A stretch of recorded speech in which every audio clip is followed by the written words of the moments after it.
Madam, Siddaramaiah ಅವರು session ಅಲ್ಲೇ ಹೇಳಿದ್ದಾರೆ 2.5 ವರ್ಷ ಆ ಥರದ್ದು ಈ ಪವರ್ ಶೇರಿಂಗ್ ಏನು ಕಾಂಗ್ರೆಸ್ ಸರ್ಕಾರ ಅಸ್ತಿತ್ವಕ್ಕೆ ಬಂದಾಗಿಂದ ಚಾಲನೆಯಲ್ಲಿ ಇದೆಯಲ್ಲ ಚರ್ಚೆ, ಆ ಥರದ್ದು ಒಪ್ಪಂದನೇ ಆಗಿಲ್ಲ ಅಂತ ಸಿದ್ದರಾಮಯ್ಯ ಹೇಳ್ತಾ ಇದ್ದಾರೆ. ಇನ್ನೇನು ಅವ್ರು ಎಲ್ಲರೂ ಈಗ ಆರ್ ಅಶೋಕ್ ಅವರು, ಸುನೀಲ್ ಕುಮಾರ್ ಅವರು, ಮುನ್ರತ್ನ ಅವರು ಇದ್ದಬದ್ದವರೆಲ್ಲ ಅವ್ರನ್ನ ಟಾರ್ಗೆಟ್ ಮಾಡ್ಕೊಂಡು ನೀವೇ ನಾ ಮುಂದೆ 5 ವರ್ಷ ಸಿಎಂ, ನೀವ್ ಹೇಳಿ ಮುಂದೆ 5 ವರ್ಷ ಸಿಎಂ, ಒಪ್ಪಂದ ಆಗಿದ್ಯಾ? 2.5 ವರ್ಷಕ್ಕಷ್ಟೇನಾ ನೀವು ಸಿಎಂ? ಇದೇನಾ ನಿಮ್ ಲಾಸ್ಟ್ ಅಧಿವೇಶನ?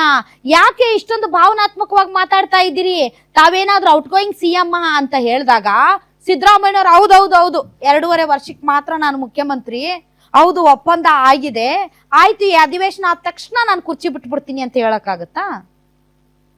ಅವ್ರು ಪ್ರವೋಕ್ ಮಾಡ್ತಾರೆ, ಮಾಡೋದವ್ರ ಕೆಲಸ.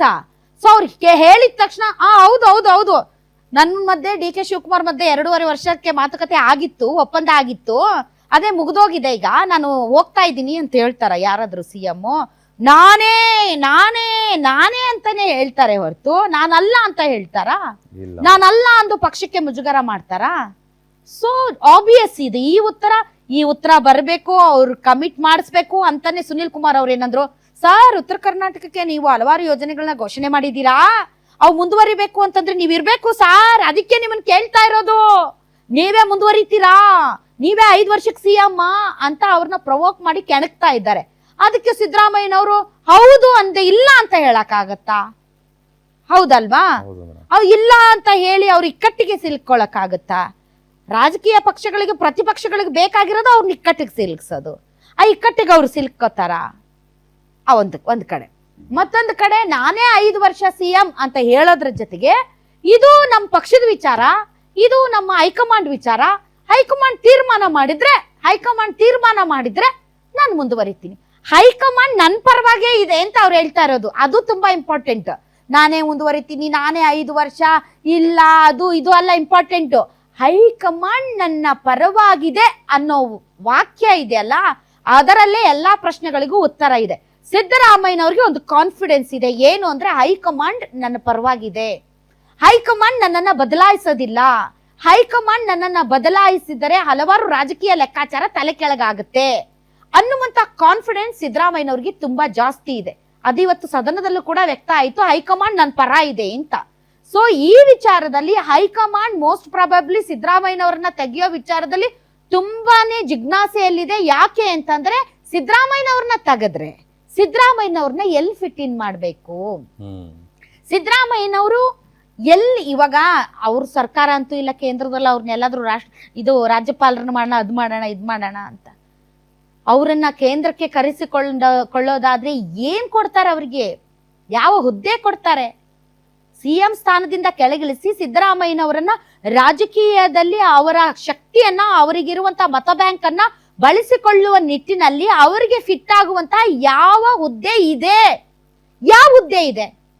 ಆ ಒಂದು ವಿಚಾರದಲ್ಲಿ ಈ ಬದಲಾವಣೆ ಅನ್ನೋದು ಕೂತಿದೆ. ಹಾಗಾಗಿನೇ ಈ ವಿಚಾರನ ಟೇಬಲ್ ಕೆಳಕ್ ಹಾಕೊಂಡು ಕೂತಿದ್ದಾರೆ ಹೈಕಮಾಂಡ್ ಅವರು. ಎಲ್ಲಿ ಫಿಟ್ ಮಾಡ್ಬೇಕು ಅವ್ರನ್ನ? ಅವರಿಗೆ ಒಂದು ಗೌರವಪೂರ್ವಕವಾದಂತಹ ವಿದಾಯ ಹೇಳೋದಕ್ಕೆ ಆಲ್ಟರ್ನೇಟಿವ್ ಏನಿದೆ? ಅವರು ಬಯಸಿ ಇಷ್ಟಪಟ್ಟು ಸಾಕಪ್ಪ ನನಗೆ ವಯಸ್ಸಾಗಿದೆ, ನಾನು ಬೇರೆಯವ್ರಿಗೆ ಅವಕಾಶ ಮಾಡಿಕೊಡ್ತೀನಿ, ಬಟ್ ನಾ ಪಕ್ಷದಲ್ಲಿ ಇರ್ತೀನಿ ಅಂತ ನಿರ್ಗಮಿಸಿದರೆ ಆಲ್ ಇಸ್ ವೆಲ್. ದೇಹದಲ್ಲಿ ಬ್ಯಾಡ್ ಕೊಲೆಸ್ಟ್ರಾಲ್ ಜಾಸ್ತಿ ಆದಾಗ ಹಾರ್ಟ್ ಅಟ್ಯಾಕ್ ಆಗೋ ಚಾನ್ಸಸ್ ಜಾಸ್ತಿ. ಇತ್ತೀಚೆಗಂತೂ ಸಿಕ್ಕಾಪಟ್ಟೆ ನ್ಯೂಸ್ನ ಕೇಳ್ತಾನೆ ಇದ್ದೀವಿ.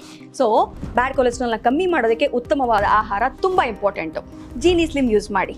ಕರೆಕ್ಟ್, ಜೀನಿ ಸ್ಲಿಮ್ನಲ್ಲಿರುವಂತಹ ಎಷ್ಟೋ ಆಹಾರ ಧಾನ್ಯಗಳು ಕೊಲೆಸ್ಟ್ರಾಲ್ ಲೆವೆಲ್ನ ಕಮ್ಮಿ ಮಾಡೋದಕ್ಕೆ ಹೆಲ್ಪ್ಫುಲ್ ಆಗುತ್ತೆ. ಸೊ ಹೆಲ್ದಿ ಆಗಿರಿ, ಜೀನಿ ಸ್ಲಿಮ್ನ ಯೂಸ್ ಮಾಡಿ. ಆ ಮೂಡಲ್ಲೇ ಇಲ್ವಲ್ಲ ಅವರು, ಆ ಮೂಡಲ್ಲಿ ಇಲ್ವೇ ಇಲ್ಲ ಅವರು ಸಿದ್ದರಾಮಯ್ಯನವರು. ಅವರು ಇಷ್ಟು ದಿನ ಇದ್ದದ್ದಕ್ಕೂ ಇತ್ತೀಚೆಗೆ ಅವರು ಮಾತಾಡ್ತಾ ಇರೋದು ನೋಡಿದ್ರೆ ಇನ್ನೂ ಸ್ಟ್ರಾಂಗ್ ಆಗಿದ್ದಾರೆ ಅವರು. ಆಮೇಲೆ ಪಾಲಿಟಿಕ್ಸ್, ಡಿನ್ನರ್ ಪಾಲಿಟಿಕ್ಸ್, ಈ ಪಾಲಿಟಿಕ್ಸ್ ಸಿಕ್ಕಾಪಟ್ಟೆ. ನಿನ್ನೆ ಸತೀಶ್ ಜಾರಕಿಹೊಳಿ ಅವರ ಡಿನ್ನರ್ ಪಾಲಿಟಿಕ್ಸ್ಗೆ ಹೋಗಿದ್ರಿ ಇವರು, ಅಲ್ಲಿ ಸಿಕ್ಕಾಪಟ್ಟೆ ಚರ್ಚೆ ಆಗಿದೆ ಅಂತೆ. ಸಿದ್ದರಾಮೋತ್ಸವನ ಮಾಡಬೇಕು, ಅದೇ ರೀತಿ ಅಹಿಂದ ವರ್ಗಗಳ ಒಕ್ಕೂಟದ ಸಮ್ಮೇಳನ ಮಾಡಬೇಕು, ಯಾವುದೇ ಕಾರಣಕ್ಕೂ ಸಿದ್ದರಾಮಯ್ಯನವ್ರು ಕೆಳಗಿಳಿಬಾರ್ದು ಅಂತ. ಅದು ಒಂದ್ ಕಡೆ. ಇನ್ನೊಂದು ಕಡೆ ಪಾಪ ಡಿ ಕೆ ಶಿವಕುಮಾರ್ ಅವರು ಬಾರಿ ದೇವ ಭಕ್ತರು. ನಮ್ ಕಡೆ ಹೋಗಿದ್ದಾರೆ, ಉತ್ತರ ಕನ್ನಡ ಜಿಲ್ಲೆಗೆ ಹೋಗಿದ್ದಾರೆ. ಪಕ್ಕದಲ್ಲಿ ಪಾಪ ಮಿನಿಸ್ಟರ್ ಇದಾರೆ ನೋಡಿ, ಮಂಕಾಳು ವೈದ್ಯ ಅಂತ.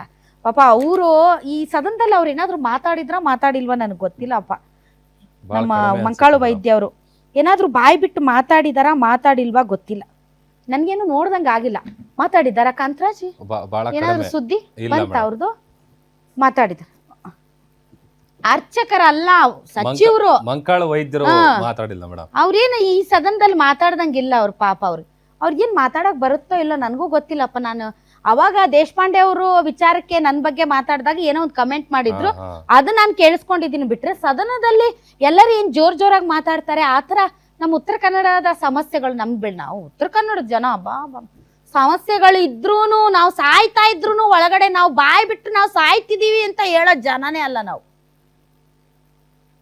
ಅಷ್ಟು ನಮಗೆ ಮರ್ಯಾದೆಗೆ ಅಂಜವ್ರು ನಾವು ಉತ್ತರ ಕನ್ನಡ ಜಿಲ್ಲೆ ಜನ. ಒಳಗೆ ಸಾಯ್ತಿದ್ರು ಕೂಡ ಹೊರಗೆ ಸಮಸ್ಯೆ ಇತ್ತಂತ ಒಂದಿಷ್ಟು ತೋರಿಸ್ಕೊಳ್ಳೋ ಜನ ಅಲ್ಲ.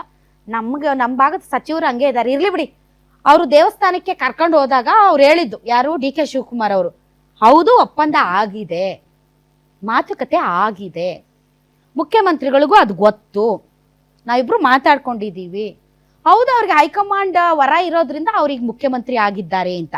ಈಗ ಹೊಸ ನೋಡಿ, ಎಲ್ಲೂ ಕೂಡ ಓಪನ್ ಆಗಿ ಒಪ್ಪಂದ ಆಗಿದೆ ಅನ್ನೋದನ್ನ ಹೇಳಿರ್ಲಿಲ್ಲ. ಬದಲಾಗಿ ಟ್ವೀಟ್ ವಾರ್ ಮಾಡ್ಕೊಂಡ್ರು ಮತ್ತು ಇಂಡೈರೆಕ್ಟ್ ಸ್ಟೇಟ್ಮೆಂಟ್ ಗಳನ್ನ ಕೊಡ್ತಾ ಇದ್ರು. ಆದ್ರೆ ಈಗ ಓಪನ್ ಆಗಿ ಮಾತಾಡ್ತಾ ಇದ್ದಾರೆ. ಸೊ ಹೊಸ ಅಧ್ಯಾಯ ಆರಂಭ ಆಗಿದೆ, ಅಧಿಕಾರ ಕೈ ಸಿಗುವವರೆಗೂ ಈ ಹೋರಾಟ ನಿಲ್ಲಲ್ಲ ಅನ್ನುವಂತ ಸೂಚನೆ ಅಂತೂ ಸಿಕ್ಕಿಬಿಟ್ಟಿದೆ. ಆಲ್ ರೈಟ್, ಹಾಗಾದ್ರೆ ಇವತ್ತು ಸೆಷನ್ ನಲ್ಲಿ ಸಿಕ್ಕಾಪಟ್ಟೆ ಬಹಳ ಸ್ವಾರಸ್ಯಕರವಾದಂತಹ ಘಟನೆಗಳು ನಡೆದಿದೆ.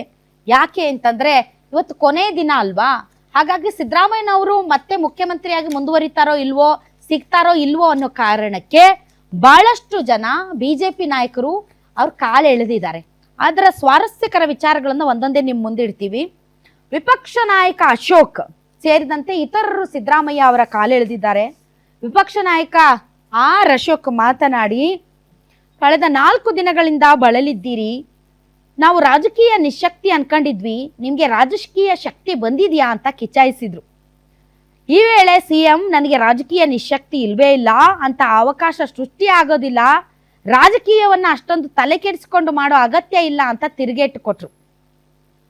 ನಿಶಕ್ತಿ ಅನ್ಗಲ್ಲ, ಈಗ ಶಕ್ತಿ ಬಂದಿದ್ಯಾ ಸರ್ ನಿಮ್ಗೆ? ಶಕ್ತಿ ಬಂದಿದೆ ತಾನೇ? ಈಗ ಮಾತಾಡ್ಬೇಕು, 2 ಗಂಟೆ ಮಾತಾಡ್ತೀನಿ ಅಂತ ಹೇಳಿದ್ರೆ ಶಕ್ತಿ ಬಂದಿದೆ. ನನ್ಗನ್ಸುತ್ತೆ ನಿಮ್ಗೆ ರಾಜಕೀಯವಾಗೂ ಶಕ್ತಿ ಬಂದಿದೆ ಅಂತ ನನಗೆ ಅನ್ಸಿದೆ. ಈಗ ರಾಜಕೀಯವಾಗೂ ಶಕ್ತಿ ಬಂದಿದೆ, ನಿಶಕ್ತಿ ಹೋಗಿದೆ ಅಂತ ಅನ್ಸಿದೆ. ಆಯ್ತು, ನಿಮ್ಮ ಕಳೆ ನೋಡ್ತಾ ಇದ್ರೆ. ಮೊನ್ನೆ 4 ದಿನ ಸ್ವಲ್ಪ ಯಾಕೋ ಸಪ್ಪಗಿತ್ತು, ನನ್ಗೇನೋ ರಾಜಕೀಯ ನಿಶಕ್ತಿ ಅನ್ಕೊಂಡಿದ್ದೆ. ಇವತ್ತು ಶಕ್ತಿ ಬಂದಂಗೆ ಕಾಣ್ತಾ ಇದೆ. ಶಕ್ತಿ ಉತ್ತರ ಕರ್ನಾಟಕ ಕಡೆ ತೋರಿಸ್ಬಿಟ್ಟು ಏನೇನು ಶಕ್ತಿ ಬಿಡುಗಡೆ ಮಾಡಿ ಸಾಧ್ಯನೇ ಇಲ್ಲ. ರಾಜಕೀಯ ನಿಶಕ್ತಿ ಇದೆಯಲ್ಲ, ಅದು ಬರಲಿಕ್ಕೆ ಸಾಧ್ಯನೇ ಇಲ್ಲ. ಅಂಥ ಅವಕಾಶಗಳಿಗೆ ಅವಕಾಶನೂ ಇಲ್ಲ, ಮತ್ತೆ ಅಂಥ ಸಂದರ್ಭಗಳು ಬರೋದೂ ಇಲ್ಲ. ರಾಜಕೀಯ ನಿಶಕ್ತಿ ಇಲ್ಲವೇ ಇಲ್ಲ. ಇನ್ನು ಇದೇ ವಿಚಾರಕ್ಕೆ ಸಂಬಂಧಪಟ್ಟಂತೆ ಒಮ್ಮೆ ತೋಳ್ ತಟ್ಟಿ ನಾನೇ 5 ವರ್ಷ ಸಿಎಂ ಅಂತ ಹೇಳಿ ಅಂತ ಮುನಿರತ್ನ ಅವರು ಕೂಡ ಅವ್ರನ್ನ ಕಾಲೆಳೆಯುವಂತ ಕೆಲಸ ಮಾಡಿದ್ದಾರೆ. ಅದಕ್ಕೆ ಪ್ರತಿಕ್ರಿಯೆ ಕೊಟ್ಟಂತ ಸಿದ್ದರಾಮಯ್ಯ ಅವರು ಆರ್ ಅಶೋಕ್ ಅವರು 5 ವರ್ಷ ವಿಪಕ್ಷ ನಾಯಕರಾಗಿರ್ತಾರಾ? ಈ ವೇಳೆ ಸುನೀಲ್ ಕುಮಾರ್ ಅವರು ಅಶೋಕ್ ಅವರೇ 5 ವರ್ಷ ವಿರೋಧ ಪಕ್ಷದ ನಾಯಕರು, ನೀವು ಹೇಳಿ ನಾನು 5 ವರ್ಷ ಸಿಎಂ ಅಂತ ಕಿಚಾಯಿಸಿದ್ದಾರೆ. ನೋಡಿ ದೃಶ್ಯದಲ್ಲಿ ಗಮನಿಸ್ತಾ ಇದೀವಲ್ಲ, ಮುನಿರತ್ನ ಅವರು ಹಿಂದೆ ಎಲ್ಲ ಸಿದ್ದರಾಮಯ್ಯ ಅವರು ಈ ತರ ಸಂದರ್ಭ ಬಂದಾಗ ಇದೇ ತರ ತೋಳ್ ತಟ್ಟಿ ಮಾತಾಡ್ತಾ ಇದ್ರು. ಅದೇ ತರ ಒಂದ್ಸಲ ಹೇಳಿ ಸರ್ ಅಂತ ಅವ್ರು ಕಾಲೆಳೆಯುವಂತ ಕೆಲಸ ಮಾಡಿದ್ರು ಶಾಸಕ ಮುನಿರತ್ನ ಅವರು. ಮುಖ್ಯಮಂತ್ರಿ ಆಗಿರ್ಲಿ ಒಂದ್ ನಿಮಿಷ ಇದೇ ಜಾಗದಲ್ಲಿ ತಮ್ಮನ್ನೇನಾರು ಕೆರಳಿಸಿದ್ರೆ ಹಿಂಗ್ ಹೊಡೆದ್ಬಿಟ್ಟು ನಾನೇ ಅಂತ ಇದ್ರಿ. ಈಗ ಅದೊಂದು ಮಾತು ಹಿಂಗೆ ಹೇಳ್ರಿ, ನಾನೇ 5 ವರ್ಷ. ಒಂದೇ ಒಂದ್ಸಾರಿ ಇದ್ರ ನೋಡ್ಬೇಕು. ಮುಖ್ಯಮಂತ್ರಿ ರಿಯಾಕ್ಷನ್ ಬೇಡ. 5 ವರ್ಷ ಇರ್ತೀವಿ ಲೀಡರ್ ಆಫ್ ದಿ ಅಪೋಸಿಷನ್ ಆಗಿ. ವಿ ಅಗ್ರಿ ಸರ್, ಅವರೇ 5 ವರ್ಷ ಮುಖ್ಯ, ಅವರೇ ಹೇಳೋದಲ್ಲ, ಇವ್ರು 5 ವರ್ಷ, ಅಶೋಕ್ ಅವರೇ 5 ವರ್ಷ ಪಕ್ಷದ ನಾಯಕರು. ಸರ್ ಯಾಕೆ ಅವ್ರ ಮೇಲೆ ವಿಶ್ವಾಸ ಕಮ್ಮಿ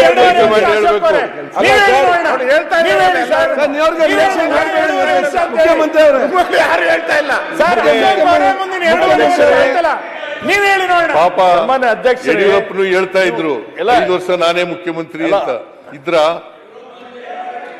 ಈಗ ನೀನು ಕೂಡ ಸಿದ್ದರಾಮಯ್ಯನೇ ಮುಖ್ಯಮಂತ್ರಿ ಆಗಿರ್ಲಿ ಅಂತ ಅಣ್ಣ, ಹೇಳೋದು. ಒಂದ್ ನಿಮಿಷ ಇದೇ ಜಾಗದಲ್ಲಿ ತಮ್ಮನ್ನೇನಾರು ಕೆರಳಿಸಿದ್ರೆ ಹಿಂಗ್ ಹೊಡೆದ್ಬಿಟ್ಟು ನಾನೇ ಅಂತ ಇದ್ರಿ.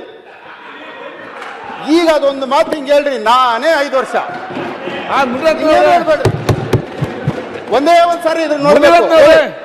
ಇದಕ್ಕೆ ರಿಯಾಕ್ಷನ್ ಮಾಡಬೇಕು. ಮುಖ್ಯಮಂತ್ರಿ ರಿಯಾಕ್ಷನ್ ಬೇಡ. 5 ವರ್ಷ ಇರ್ತೀವಿ ಲೀಡರ್ ಆಫ್ ದಿ ಅಪೋಸಿಷನ್ ಆಗಿ. ವಿ ಅಗ್ರಿ ಸರ್, ಅವರೇ 5 ವರ್ಷ ಮುಖ್ಯ, ಅವರೇ ಹೇಳೋದಲ್ಲ ಇವ್ರು